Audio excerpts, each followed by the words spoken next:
Age of Ultron is the second Avengers movie, and it's not the best. I like Age of Ultron, actually. I have a lot of fun with this movie. There are a lot of good things in it. There are a lot of not good things in it. So let's dive into that. First off, let's talk about the new characters. Elizabeth Olsen and Aaron Taylor-Johnson are fine. Their accents are a little cringeworthy at times, but I like Scarlet Witch enough though.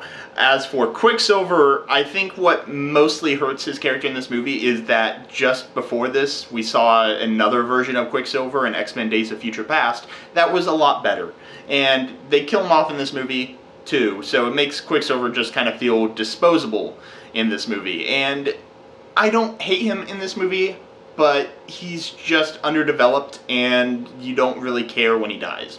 As for Ultron, James Spader has a perfect voice for Ultron. I think that's great casting. He has a great voice. Andy Serkis's Claw is really entertaining and fun. Even though he has such limited screen time, he is a standout in this movie. I love Andy Serkis, even his live action roles too. Not only is he great as an ape or as Gollum, but he's great as just a human dude that's a little crazy. I do like the inclusion of Vision as well. I think he's very overpowered in this movie, where he's basically a god. There's even a scene where he says, "I am," which is like, he's a god in this movie. And he can just do anything. And I know that that's his kind of character in the comics, so I feel like they're kind of stuck with including Vision, where you don't want to make him so overpowered that he can kill everyone within a matter of seconds, but you don't want to make him underpowered because that's a disservice to his character. So in this movie, he's very overpowered, and then in Civil War, when they use him, he's, you know, missing shots and, you know, hurting his teammates, and he's kind of just a fodder in that movie. Vision is a cool character. I think he works for this movie. I'll talk about him in Civil War when I get to that review. But for this movie, I think he works, even though he comes in towards the end. I really like that they got Paul Bettany to play him, which I think is perfect. Not only has he been the voice of Jarvis for, you know, the last 10 years since the first Iron Man movie, but he is physically a great choice for the Vision. And like I had said, this movie does have a lot of faults, but it also has one of my favorite scenes in the whole MCU, and that's the party scene towards the beginning. Just seeing these characters not in the middle of a battle, not in the middle of high-tension fights or whatnot. They're just at a party, relaxing, hanging out with each other. It's interesting and so fun, and to see all these characters interact. You know, we've seen them on their own so much, and then the first Avengers movie they brought together, and here you bring in Falcon and you bring in War Machine as well, and they all just interact so well together. And I really like the moment where they're all trying to pick up Thor's hammer. That's a really fun scene, and that's one of my favorite scenes of the whole MCU, is just seeing that these characters can cut loose and have fun together, and I really love that in this movie. The Hulkbuster fight scene is great as well. I really like that they kind of unleash the Hulk for the first time, really, in one of these movies. You know, the Hulk's, for the most part, been under control. I mean, you had his scene, I guess, where Loki gets in his mind in the first Avengers movie, but that scene's very short, and it's kind of contained on, you know, this Avengers floating sky base. But here you really see him tear into a city, which is something that the Hulk is iconically known for, going crazy and destroying cities. Usually it's New York. Here it's African country, not Wakanda. I think it's like on the border of Wakanda or something like that. That fight scene's great. The introduction of the Hulkbuster armor is great as well. We know that that's going to be coming back here in Avengers Infinity War, as we've seen in the trailers. Another standout scene for me is Hawkeye's farmhouse.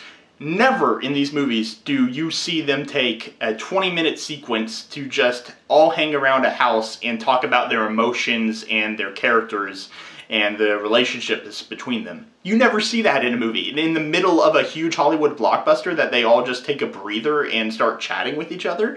But I really love that in this movie, that this movie definitely takes these characters and their struggles into account. And I like that in this movie so much, that they just take time for the characters. The party scene and this combined really makes this into a character piece, more so than a huge Hollywood action. And I mean, there's plenty of action in this movie, don't get me wrong, but I really like that they care about the characters and the way that they portray them, and the way that they show their struggles in this movie, and it's another standout scene for me. But as for the weakness, let's talk about Ultron. Ultron has a very convoluted plan. His whole motive is to make the world a more perfect place by making it all his robots and destroying the world. It's one of those, I'm gonna make the world perfect by destroying it things that is basically the villain's motive in most of these movies. It's nothing necessarily we hadn't seen before. This is the first time that we've really seen it be something that was created by Tony Stark, and Bruce Banner to some extent, but this is a villain that was created by Tony Stark, and it has repercussions too in Civil War that you really see those. But I really like that they make it's the hero who creates the villain. I like that idea in this movie. However, Ultron he's just not necessarily effective. His plan's convoluted. He can create thousands and thousands of his little robot minions, but he can't create the machine to create a human body. He has to go and find the one machine on Earth and kidnap this doctor character that they created for this movie that they immediately disregard and forget about in all the other movies. She's like just one of the gang, like, oh yeah, we know her, we invited her to parties and everything, yeah. And then it's just like, oh yeah, well, forget about her, I guess. I think she dies in this movie. I don't remember. She's forgettable. No offense to the actress, just her character is just kind of randomly introduced just for the creation of this machine, but it doesn't necessarily have anything to do with the real plot except for a scene where she heals Hawkeye at the beginning. Anyway, Ultron has to go and take this machine, and then the Avengers steal the machine back and they create Vision with it, but Ultron never actually achieves that. Like, that's like plan A. That's like step one in a lot of steps for his plan, and he doesn't even complete step one, so he's just like, oh, okay, I'm just gonna destroy the world then. So it seems like a fetch quest that they have to do, and it doesn't really lead into anything. You could take out, if you took out Vision and you took out that whole storyline, you could literally you could cut 45 minutes out of this movie and it would have no effect on the end and where he goes. It's just like, it's kind of a meaningless thing. I mean, it leads to the creation of Vision, but that's really it. And that's kind of it, you know? It doesn't really affect the plot for this movie. So that seems very questionable to me. And then Ultron's whole plan to lift up a city and drop it on the Earth is really dumb. I mean, I guess it works. Scarlet Witch and Quicksilver are very quick to help Ultron in this movie too. They later switch teams and join the Avengers, but they also help Ultron for the first half of this movie, and they never really know Ultron's plan, which is ridiculous. There's a scene about halfway in this movie when they actually switch sides where Scarlet Witch is like, oh, that's your plan the whole time? And he's like, yeah. And he seems very upfront about it. Like, yeah, that's my plan. I'm gonna, you know, destroy the Earth and recreate it in my own image or whatever God complex thing that he has. And she's just like, oh, that's your plan? How dare you? We're changing sides now. And it's very sudden and weird that they were going along with it this whole time, but they never seemed to bother to ask what his plans were. They were just following his orders. I think Ultron's very weak in this movie. I think Scarlet Witch and Quicksilver are both weak in this movie, and it makes this movie not work very well. There's lots to love in this movie, like I said. There's some great scenes, some great characters as far as the Avengers heroes, the Avengers that we already knew of, and Vision. I like Vision in this movie. But as for the villains, including Scarlet Witch and Quicksilver, they're really just, there's no motivation there. There's not much logic behind their actions, and it's the weakest part of this movie is the conflict. And that's sad to say, because the conflict is supposed to be, you know, the gripping part of this movie, but it's really not. I know there is another big point of criticism in this movie, and that is the Thor subplot where he goes into a well and he learns about the Infinity Stones, and I think it was meant to be a lead up to Ragnarok, and then obviously after this movie came out, they definitely went in a completely different direction with Thor Ragnarok and hired Taika Waititi, who made his own movie, to his credit.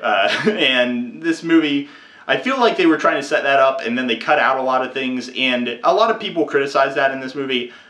I think it's a weak part that they could have cut out entirely, probably, except for, I guess you want the scene where Thor describes to everyone what an Infinity Stone is, I guess. But aside from that, I don't think it's horrendous. I don't think that's one of the really bad things about this movie. I mean, yes, it's probably a minute or two of wasted screen time, but that's it. It's just a minute or two. I don't think it's this horrifically offensive thing like a lot of people treat it as.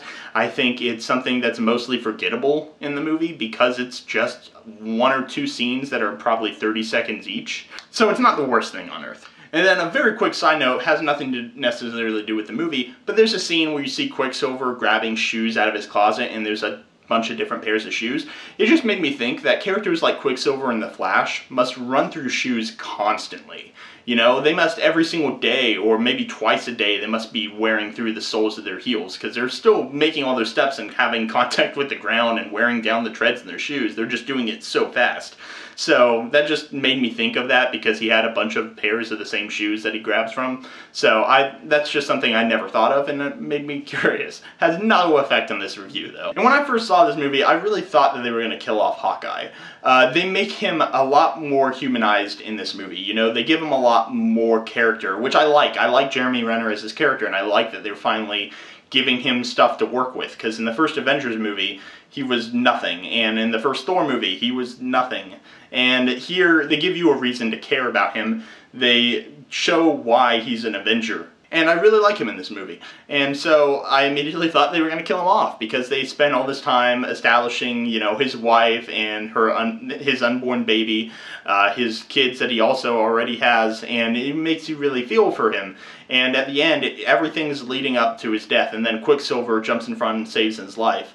And I like that Quicksilver dies because I didn't love Quicksilver in this movie, and I like that Hawkeye lives because I like Hawkeye in this movie. However, it feels almost just like tricked ya, haha. And I think it might have been more emotionally effective if they did kill Hawkeye in this movie.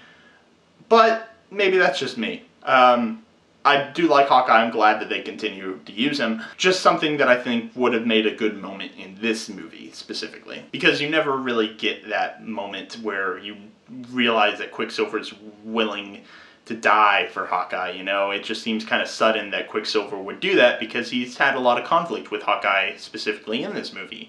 So I guess it's a good emotional arc for Quicksilver, or it was supposed to be a good one, and it just kind of fell flat. Overall, I know it seems like I might be very negative on this movie, but there's a lot of positives in this movie as well. I think that this movie's a mixed bag. It's sort of like Iron Man 2, but not quite to that extent. I think that this is an enjoyable movie. It's fun. It doesn't necessarily hold up to thinking about it, though. I think that this is a blockbuster popcorn movie and not much more.